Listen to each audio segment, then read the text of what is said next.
Lakukan wacana libur sekolah selama 1 bulan saat bulan Ramadan. Saat ini Kementerian Agama masih menggodok perihal rencana ini. Menteri Agama Republik Indonesia Nasaruddin Umar melakukan wacana untuk libur sekolah anak-anak selama bulan Ramadan.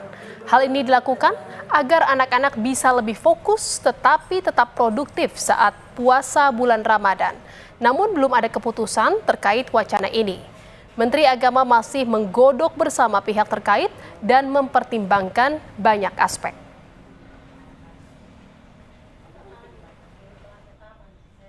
Sedang kita wacanakan, tetapi ya nanti tunggulah penyampaian berikutnya ya.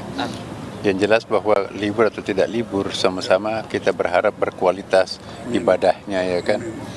Bagi saya itu yang paling penting ya.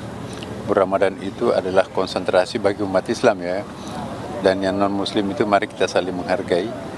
Nah, Ramadan kali ini kita berobsesi akan menjadi Ramadan yang berkualitas. Bagaimana membuat Ramadan berkualitas ya, mulai dari anak kecil sampai dewasa itu kita berikan respektif terhadap bulan suci Ramadan itu.